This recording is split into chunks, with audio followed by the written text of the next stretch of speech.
Welcome to the CISSP Cyber Training Podcast, where we provide you the training and tools you need to pass the CISSP exam the first time. Hi, my name is Shon Gerber, and I'm your host for this action-packed, informative podcast. Join me each week as I provide the information you need to pass the CISSP exam and grow your cybersecurity knowledge. All right, let's get started.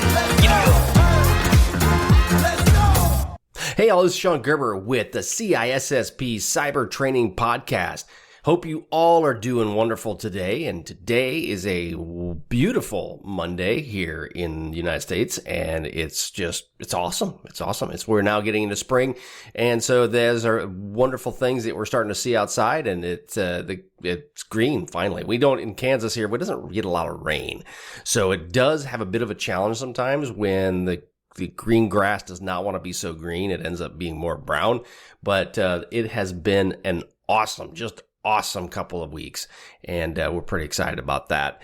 I would say we're going to be talking about today the CISSP and some different topics that may be a little bit hard for some people, and I don't mean in the fact that it's too hard to understand. I mean it's kind of hard to hang on, because we're going to be getting into security models. Now, I don't know if you all have seen any news lately in what's been going on, but it's pretty amazing how quick and how pervasive this whole AI model has started to move forward. And I would tell you that from a cybersecurity standpoint, you all have chosen wisely. If you're looking to get into cybersecurity and you're taking your CISSP, the market is going to do nothing but increase in its capability for you and your family. And I think it's really important that you take this time now, especially if you're just starting to study for it, and get into this fully. Just because I'm getting at least 1 to 2 calls a day about AI and people asking questions about it. So that if you were looking for a specific field to maybe tailor in or to specialize in, that would be one obviously that a lot of people will focus on, and there's probably a lot of opportunity for you to expand. So highly recommend you get your CISSP done as soon as you can, because it's just going to get better. All right, so we're going to be getting into the various subdomains of the CISSP. Obviously, you all are connected with security risk management, which is your domain 1. Asset security is domain 2. Security architecture and engineering is domain 3. And now we're going to kind of talk about that one today. So we've talked about the first two. We're going to roll into architecture and engineering. Now, this is an area that can get quite complicated. Not from a difficult standpoint. It's just there's lots of moving parts to it. And so you just got to kind of have to break it down one little piece at a time. And like people you've probably heard this before, how do you eat an elephant? And they say 1 bite at a time. Now, my daughter is from Uganda, and they have elephants that roll through their neighborhoods and kind of destroy all their crops. I asked her that once. I said, how do you eat an elephant? And she said, we don't eat elephants. So again, you got to understand the context of who you say that to, because not everybody eats elephants. But the ultimate point is just that it's so big and complex that you need to just kind of break it down by individual pieces. So today we're going to talk about the various security models and the security frameworks, because not all of them are a model. So what you're going to come to, you can go ahead on over to CISSP Cyber Training, and you'll be able to, once I get this podcast put out there, and you'll be able to listen to it. I'll also have this podcast available on CISSP Cyber Training as well. So you'll see that out there. And there's also some other trainings that'll be available to you, but about this specific topic specifically. So today we're going to talk about Bell-LaPadula. I can never say this. Pulda. I think. Yeah, I just totally butchered that. But anyway, Bell. We're going to talk about Bell-P. And then we're going to talk about the Biba model. We'll talk about Clark-Wilson, Brewer's cap theorem, which I mentioned before. I said not all of these are models. Some of them are actually a theory or a more or less a framework. And then we'll talk about the Tate Grant model. So, and I had one of the folks that was part of our community at CISSP Cyber Training was making a comment that he said, I don't understand all of these models. What are they? And do I have to ever know these models? Now, and one of the pieces he said is that I've worked with my security architects, and I've never heard them say this before. And as a security architect in the past, I've never mentioned the names per se, but you will use the methods in how you utilize these various security models. And they're also very helpful when you're talking to independent people, or I should say, there's not like independent people on the street going, hey, can I tell you about this model? This model's pretty awesome. Yeah, right. You'll get hit with something. But no, when you're talking to your senior leaders at your organization or individuals that are trying to get things done and you are trying to implement these various security controls, these are really good ways that you can talk to them about how they can utilize this model within their organization.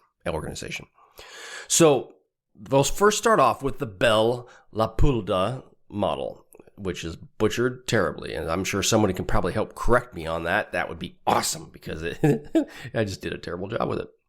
Now, this model, it's the first one that usually comes out, and people talk about it a lot because it's tied to the top secret, confidential type of mantra.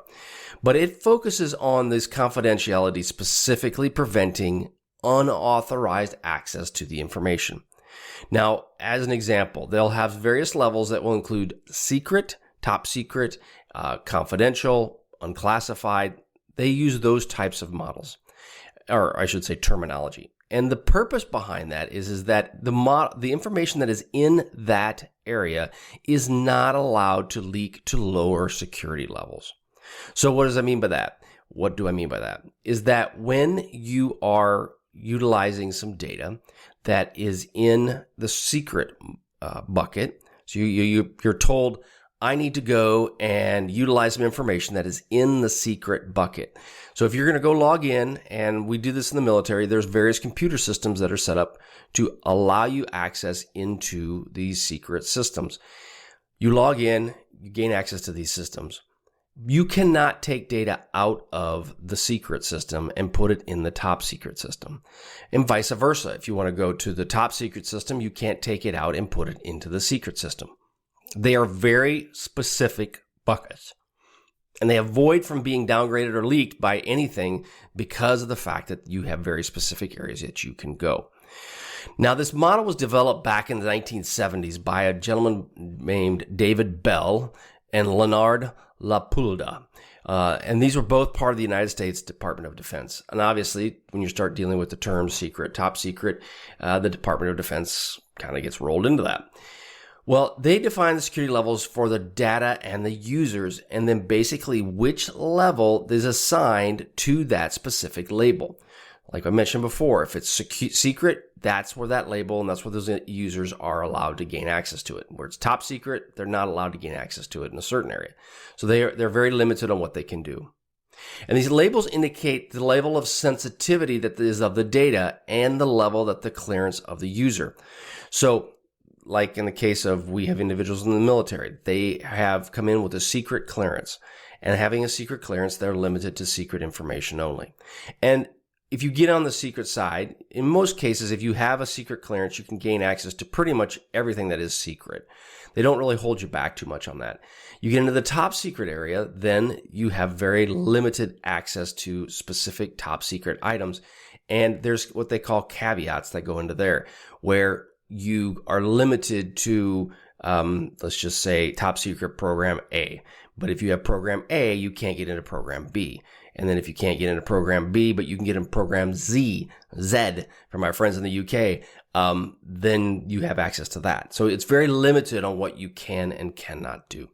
Now that requires somebody to basically be the person that is managing that access.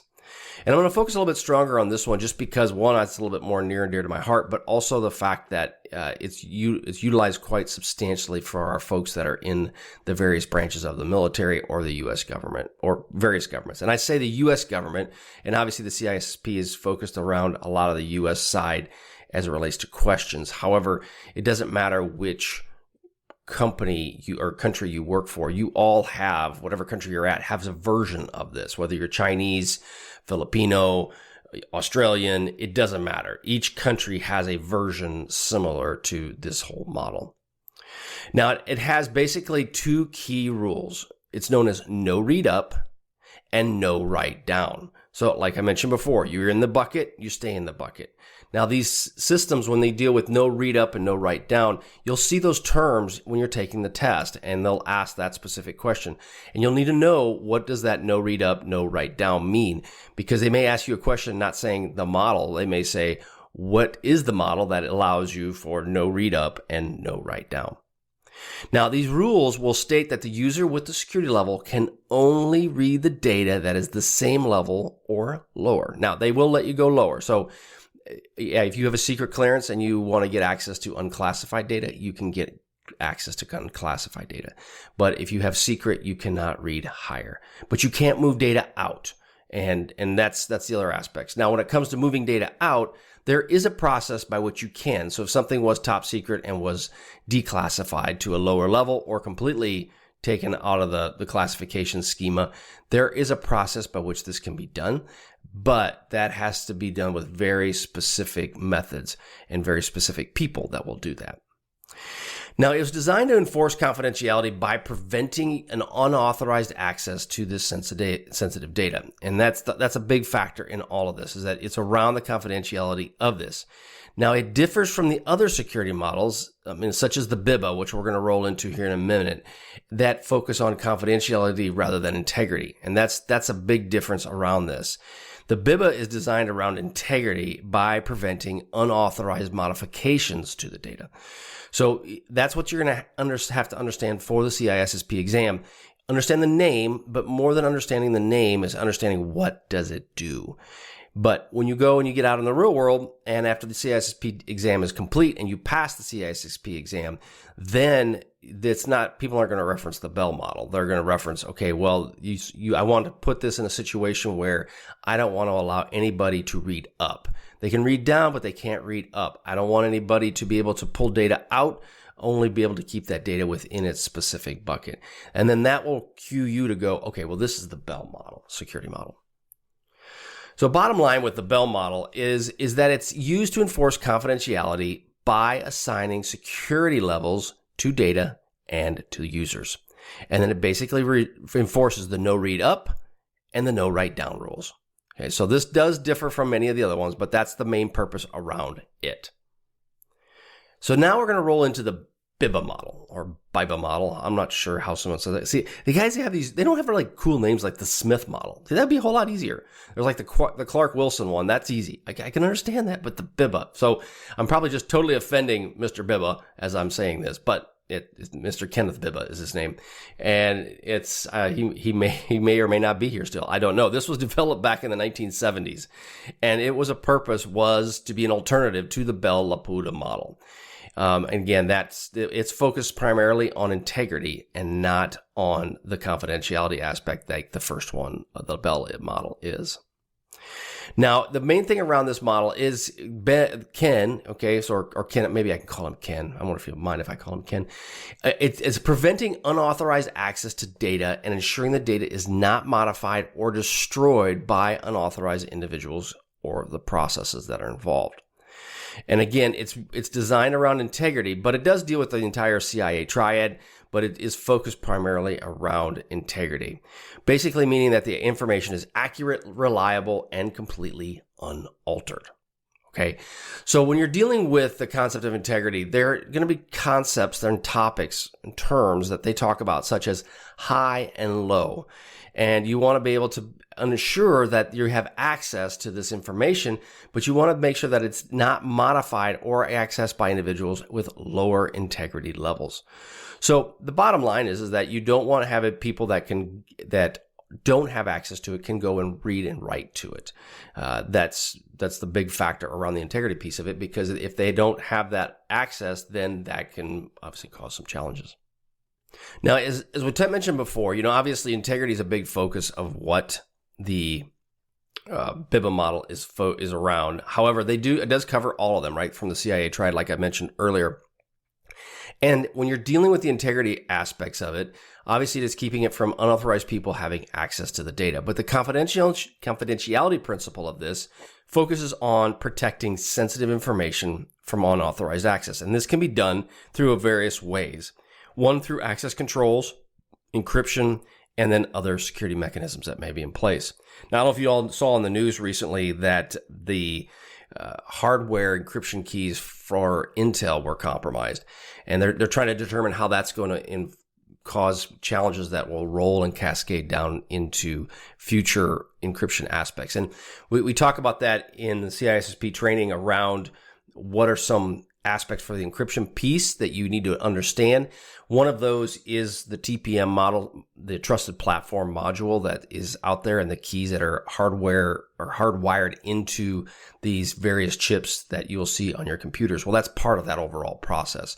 Now, it's not all systems this way, but when you start having hardware keys and you start causing challenges with getting those hacked, like this is what happened to Intel, that can cause problems. Well, what does that do? That will cause an issue in the fact that you can't confirm the confidentiality of the documents or of the data that's going through that system.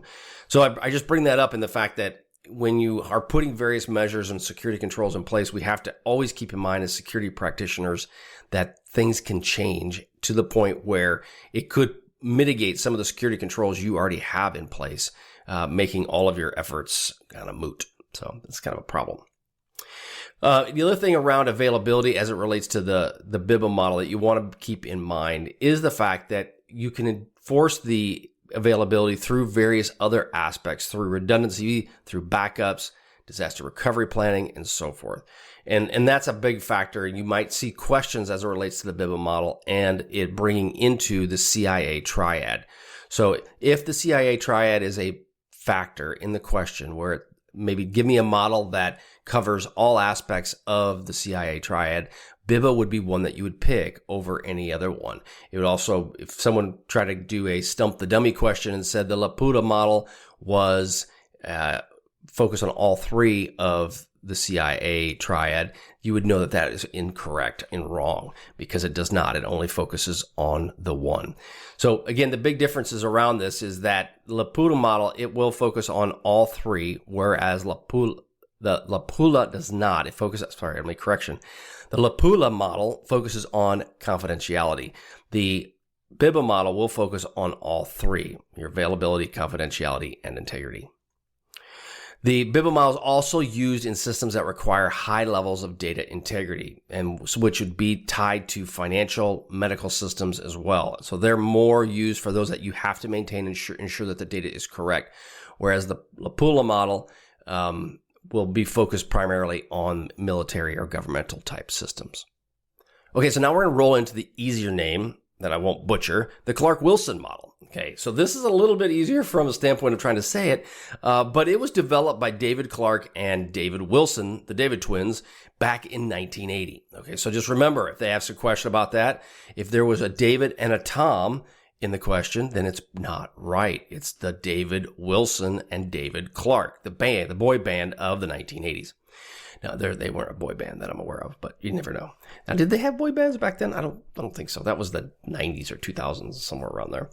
Now, the Clark-Wilson model is a security model that focuses on ensuring the integrity of the data and the validity of the operations performed on the data. Okay, so it uses what they call transaction rules and separation of duties. Now, I deal with, say, P security for our company, and we deal a lot with transaction rules and segregation of duties or separation of duties. And you'll commonly hear of it called SOD. So SOD is one of those things where you don't want one single person to have complete control over all aspects of a transaction. This is very important, especially when you're dealing with, we call them EDI, which is your electronic data interchange type of communications where you're sending money to locations. You don't want to have people to say that have the ability to go, well, in my company, I want to be able to send $100,000 to company X.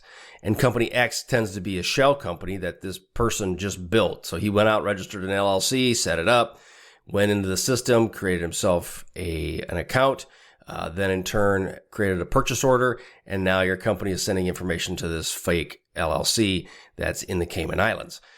You don't want that, right? And that's why you want separation of duties. And I've seen this happen. You see this a lot with insecurity, where folks will they'll do the social engineering piece of this. So the CEO, and there's actually I'll come back to this article in a minute, but the CEO sends an email to the finance person, and the CEO says, "Hey, I'm stuck in Aruba. I need you to wire me $15,000 to get back because my credit card is expired, right? It's the Nigerian uncle thing. And what ends up happening is the finance person goes, well, sure, I'll do that. No problem. And they do that. And they wire the money to Aruba and make sure that CEO person gets all their money, and come to find out that the CEO is not. The CEO was Rita sitting on a beach in Kazakhstan. Do they even have beaches? I think it might be all one beach. No, I don't know. Sitting on a beach in Kazakhstan, enjoying the money that you just wired that person. So that is where you want to have separation of duties, because if you don't, you can have people making mistakes that can cause you lots and lots and lots of money. There's actually a recent article that just came out. I think it was in the Wall Street Journal or Washington Post, around how AI is causing the social engineering aspect to just kind of go through the roof. And I believe it. I really feel bad because there's plenty of people I've clicked on links accidentally, and I'm supposed to be an expert. So, and I'm not by any means, right? We all make mistakes. So can you imagine the grandma that's sitting in you drinking coffee, watching the birds out of her window, all of a sudden going, oh, I got an email from blankety blank. Oh, it tells me that if I click on this link, I'll make lots of money. But it came from Fred, who's my nephew, and I trust him completely. And next thing you know, she just gave away the farm. So those are, sorry to digress, but it's true. It's one of these things where AI is going to be a big factor, not just from a technology standpoint of what it can do, but how it can manipulate people in ways that we can't even imagine right now at this point. So again, they have well-formed transaction rules, and these must be considered and valid for things to work. And it's designed to provide data integrity and transactional security in systems that have different levels of access to the data. So again, you don't want one single person to have complete control, and you want to have that transactional logs in place to be able to validate and use it from an audit perspective. Now, there's based on two key concepts: separation of duties, right, like I said before, and then and a concept called the constrained data item. Now, you might see notice of what this is in the exam, and they go, there is blankety blank with a constrained data item. Now, if you see that term, that would probably cue you to think, okay, this is the David Wilson model. So you need to keep that in mind as well. So as you're studying for your CISSP exam and they throw out this goofy word that you've never seen before, that would potentially trigger you to be the Clark-Wilson model. Now, don't just glob on that because you see the constrained data item, because if it's in a word that says this is not the model you want to make sure that the one that doesn't have the constrained data item is the blank model. You want to look for the double negative aspect where they turn around and try to trick you on that. So not to digress, which I do tend to digress at times, but you want to make sure that you read the question thoroughly, but those are little nuggets that can help you get through the test, especially on some of these models. Now, the separation of duties refers to the different individuals should be responsible for different aspects of the transaction, and the ultimate goal is to prevent fraud and error. Again, you want to avoid that, so that's kind of how you can set that potentially up. Now, the way you can differ the Clark-Wilson from the other security models is, while the LaPadula model focuses on confidentiality, the Wilson is designed to provide data integrity and transactional security. So look for that specific piece of this. So and I say the LaPadula model a lot because that's one where people will glob onto as it relates to the top secret aspect. So you need to make sure that one is dealing with confidentiality. The other one deals with confidentiality, integrity, and availability. This one here will deal with integrity, but it also deals with transactional security. Then it also is focused on separating the duties, again, to reduce the fraud and error. So that's the big factors. You want to look for those key buckets: transactional and data integrity. Now, when I mentioned earlier about well-formed transactional rules and the separation of duties piece of this, we'll kind of get into the transactional rules. What are those? Now, a transactional rule is a set of instructions that the data must follow to be considered valid. So if it doesn't meet that criterion, then it won't be valid. And so these rules do ensure that the data is in the right format, meets the right specific criteria before any operations are done. This is done a lot with the EDI piece of this. You can't transfer data.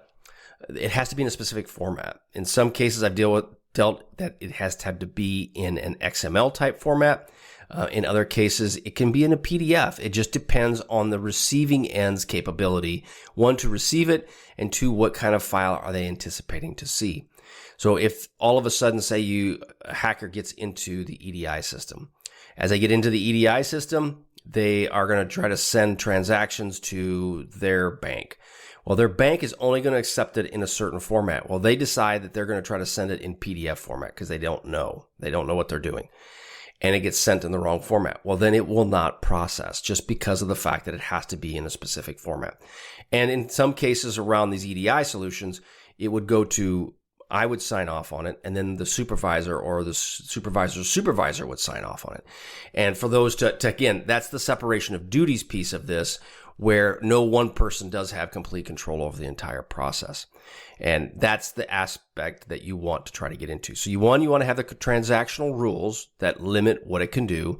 Two, you also want the separation of duties that are separating people from the overall process themselves. Okay, I hope you understand that. There's the key differences. So real quick, we'll backtrack a second. The Bell model, confidentiality. The Biba model is confidentiality, integrity, and availability. The Clark-Wilson model is focused primarily on integrity and on transactional security.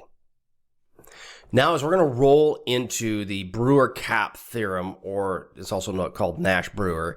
The Nash-Brewer sounds a little bit more like a beer. I think that's we could focus on that. That's probably easier than the Brewer-Cap. I mean, cap, yes, it's CAP. That could go kind of different ways. But the Nash-Brewer model, which is what I would learn first, was the Nash-Brewer. I didn't even know this Brewer's cap theorem. But it's a theorem, which means it's not a model. It's just a thought process.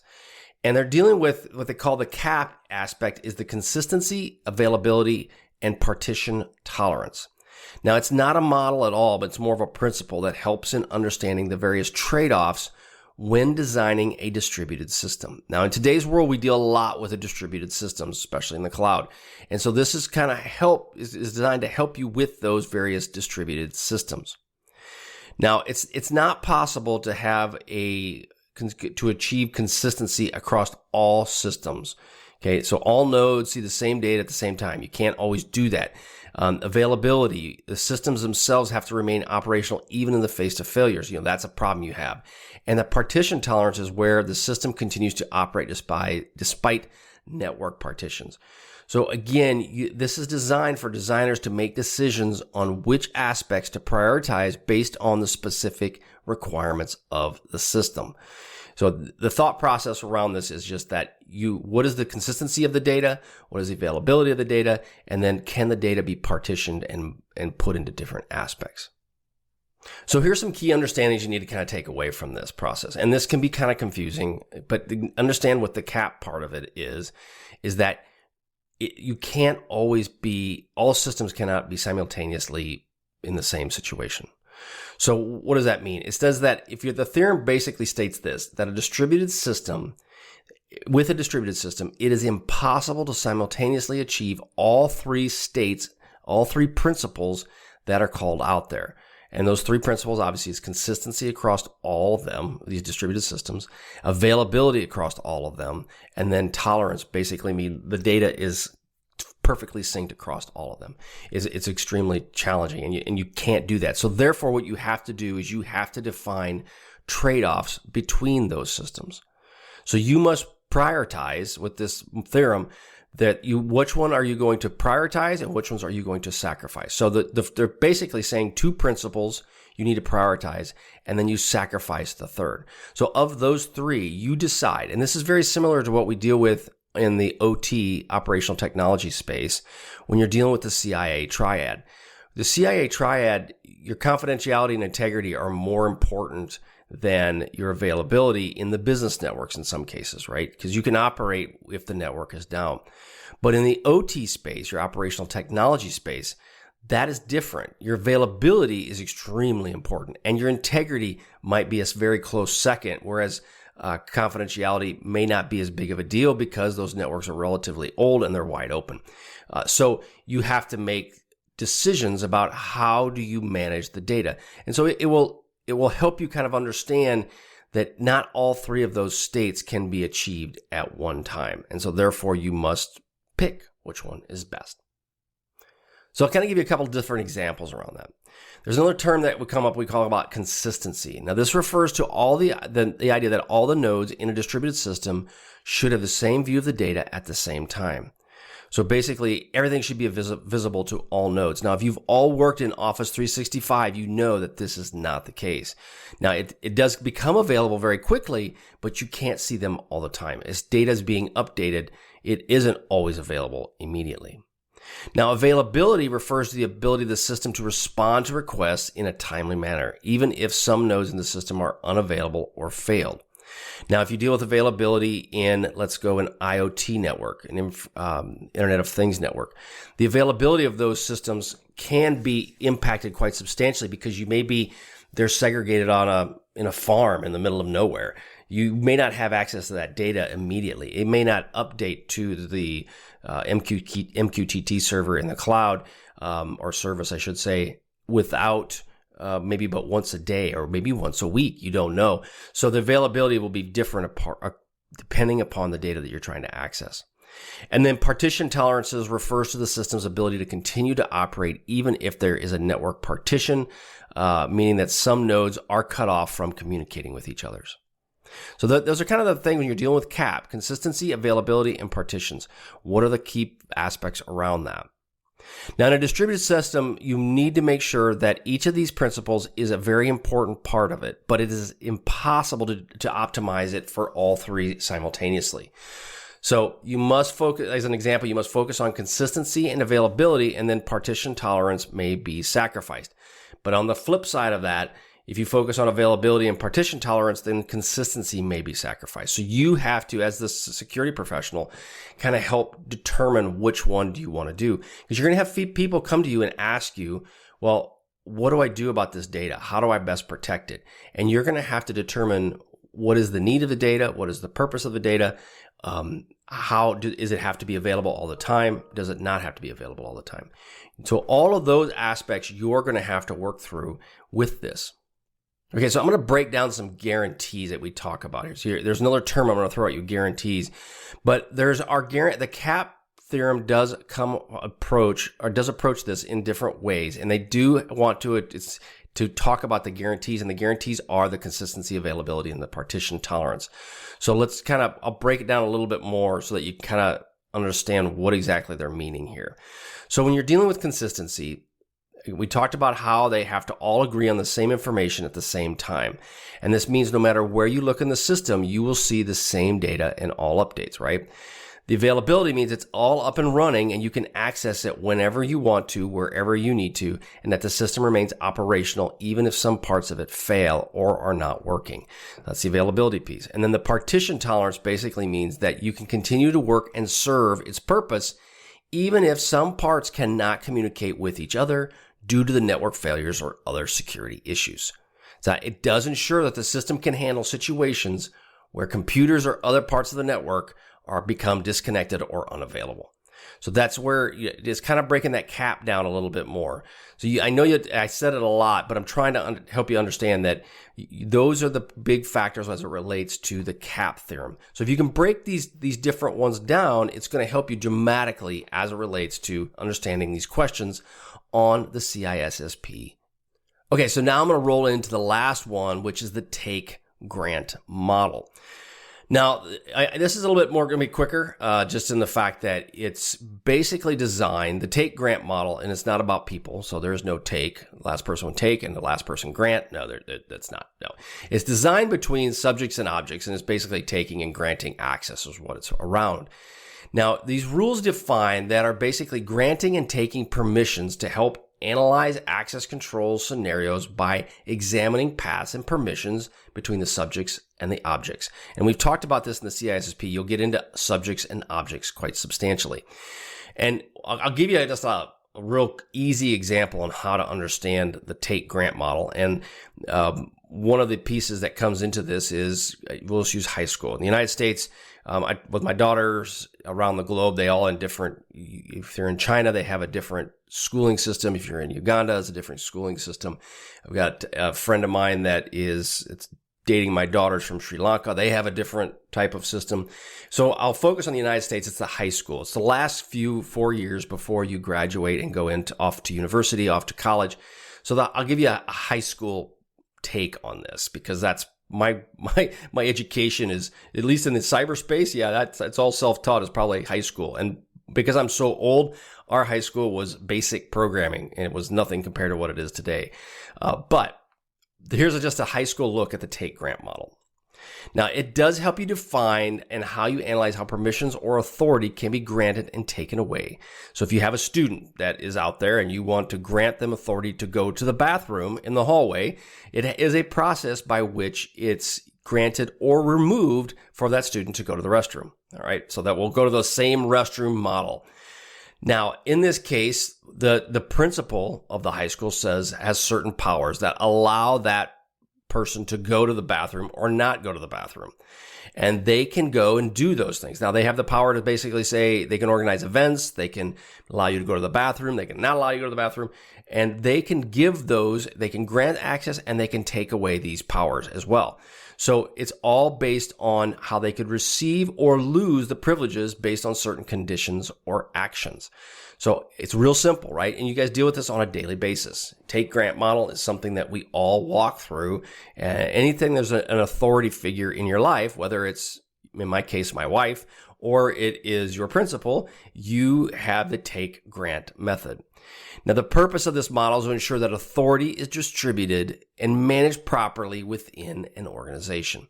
So you have various roles within your company, and they are going to take or they're going to grant permissions based on the need that you may have. So that's as simple as it gets, right? So they can give you privileges, or they can remove the privileges based on the overall need. And it's based on the role that you are sitting in. So that's probably one of the most simple concepts around the take grant method. So now I'll say next podcast, we're going to have some questions, but I'm going to give you I'll give a couple examples of a question that you might see on the CISSP as it relates to these different models. And so let's just kind of pick up a couple here. All right. So in the context of a security model, this is a question that you might see. Which principle is violated by the Biba model? So in the context of a security model, which principle is violated by the Biba model?